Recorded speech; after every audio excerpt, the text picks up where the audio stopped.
Interrelation par Kim Nataraja. John Main soulignait que le but de notre communauté est de transmettre la tradition de la méditation. Ce que nous transmettons ou essayons de transmettre, c'est la connaissance que le Christ demeure en notre cœur. Il insistait encore et encore sur cette communion. Jésus a envoyé son Esprit pour qu'il demeure en nous, faisant de nous tous des temples de sainteté, Dieu lui-même demeurant en nous. Nous savons ainsi que nous avons part à la nature de Dieu. C'est dans le silence profond que nous devenons conscients de cette interrelation fondamentale entre nous, la création et Dieu. Notre monde n'est pas séparé du monde spirituel. Les deux natures sont invisibles, nous dit Plotin.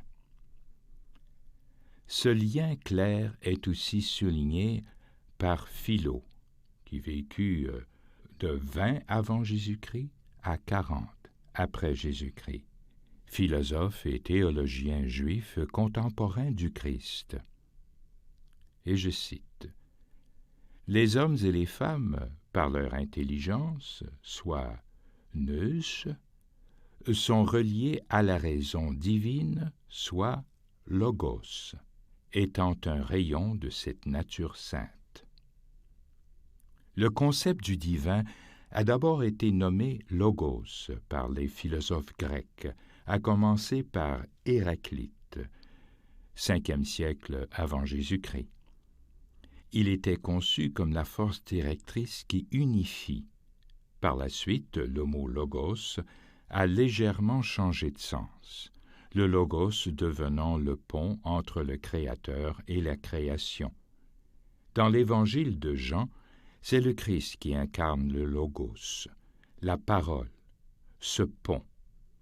Platon fut l'un des premiers à formuler l'idée que nous avons quelque chose d'essentiel en commun avec Dieu. Il le nomme le nous, l'intelligence intuitive pure, distincte de l'intelligence rationnelle. Grâce à notre nous, notre intelligence intuitive, nous sommes capables de nous relier au Logos. De ce fait, les premiers chrétiens considéraient le nous comme l'organe de la prière. Dans l'enseignement de John Main, comme dans celui de Clément, le Christ est le médiateur principal. Dans la vision de Clément, nous sommes participants de la nature de Dieu dans et par le Christ. Le Christ nous divinise par son enseignement céleste. La parole de Dieu s'est faite homme pour que vous puissiez apprendre d'un homme comme un homme ou une femme peut devenir Dieu. John Main, souvent considéré comme un théologien trinitaire, exprime cela ainsi. Il est tout à fait vrai qu'aucune prière ne devrait être adressée au Père sans lui. Dans la prière méditative, nous nous préparons à l'expérience totale de la présence personnelle du Père, du Fils et de l'Esprit Saint. C'est la vie tout entière de la Sainte Trinité qui vit en nous.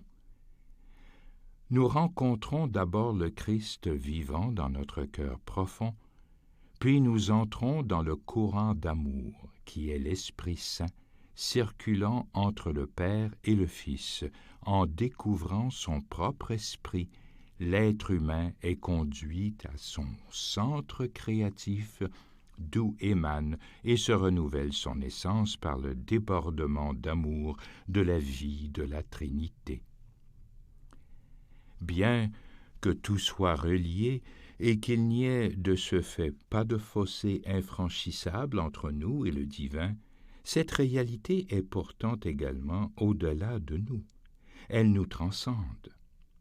C'est seulement dans le silence que nous devenons conscients de ces deux dimensions de la réalité divine.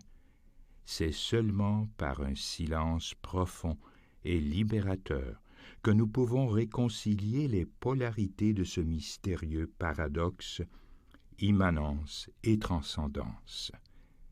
C'est une expérience qui pose le fondement de notre foi.